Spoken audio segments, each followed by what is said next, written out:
He appealed for witnesses. Somebody must have seen the shooting. Was Gerry killed by a lone assassin, or were there more than one killer? A complete wall of silence was starting to form over Gerry Tobin's murder. One of the difficulties we have dealing with motorcycle gangs of this type is that they are very reluctant to speak to us, very reluctant to assist us, even if the victim is one of their own. Real Crimes did approach the Hells Angels for comment about Gerry, but they declined to take part in the programme. The Hells Angels follow a kind of double track. On the one hand, they're very in your face, very flashy. They have web pages. They'll parade through a town during the Bulldog Bash or other activities. So they have a very image conscious, very Hollywood way to present themselves. At the same time, they have this very strict code of silence where they almost always refuse to talk to journalists and they always refuse to talk to police. And that's part of their secretive nature. And this was exactly what the investigators were starting to experience at the crime scene. The Warwickshire police force was met by a secretive world they did not understand.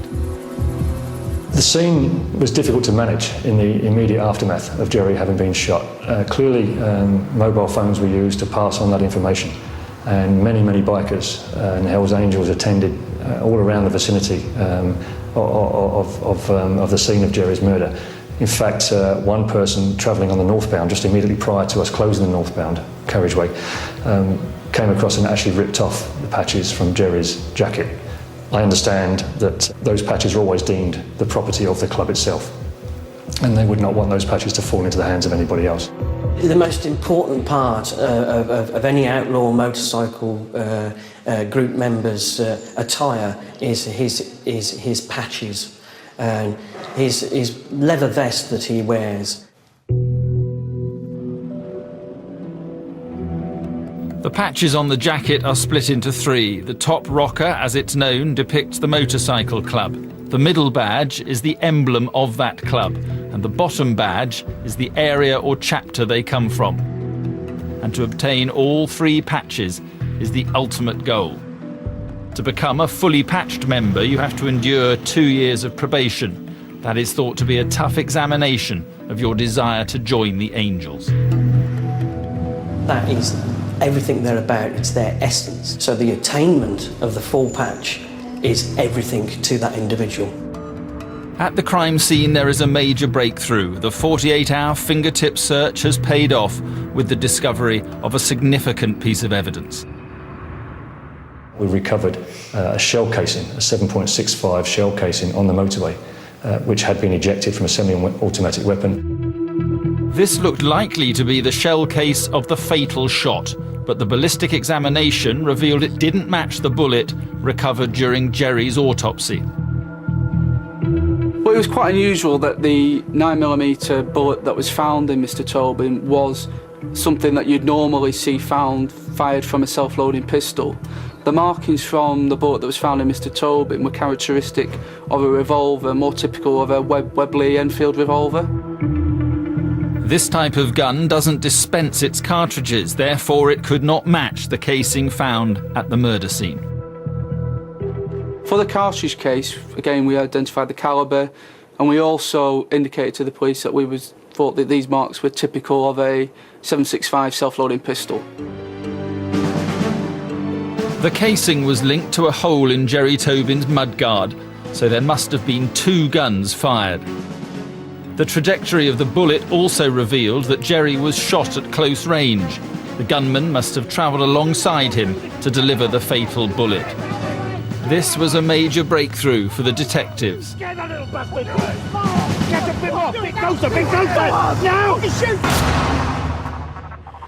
The next was to be found on a back lane near Coventry. The next piece of evidence that came to us was information that a car had been found burning in an area west of Coventry in the West Midlands area. We couldn't tell the colour from the car because it had been completely burnt, but we managed to get the identifying marks from the car and on the police national computer. Once they checked the number plate against the PNC computer, It stated the car was blue, but on further investigation they found it was Caspian blue, which in bright sunlight appears green. This meant they had a positive match. They'd found the murderer's car. The police then received a tip-off about the owner of the Green Rover. A member of the public phoned in and said there was such a car parked in Coventry, and they had seen somebody who they described as a biker type. This vital information gave the police a name: Sean Crichton. This was the biggest breakthrough of the investigation, but the best was yet to come.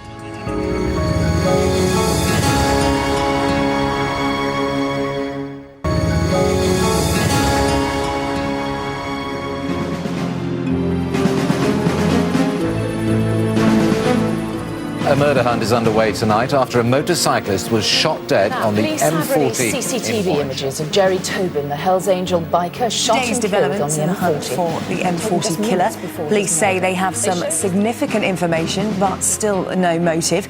They now say 2 shots were fired from a passing Rover, which contained 2 or 3 people. At the Harley-Davidson dealership in southeast London where he worked, there's still shock at his death. For police, the key is to find a motive.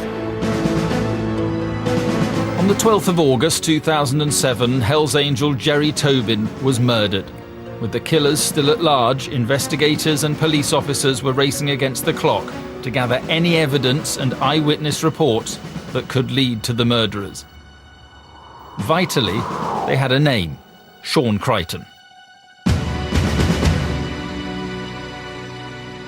Sean Crichton, and was a member of a local chapter in South Warwickshire of the Outlaws. It was becoming apparent to me then that Outlaws and Hells Angels weren't the best of friends.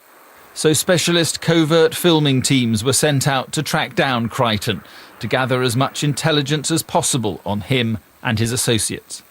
Crichton was known to us. He was known historically. He had been involved in a number of other incidents, and we were aware of that. The undercover police surveillance focused on the Warwickshire Outlaws, filming them without their knowledge from across the street. They were able to identify all 7 gang members, and their leader was thought to be Sean Crichton.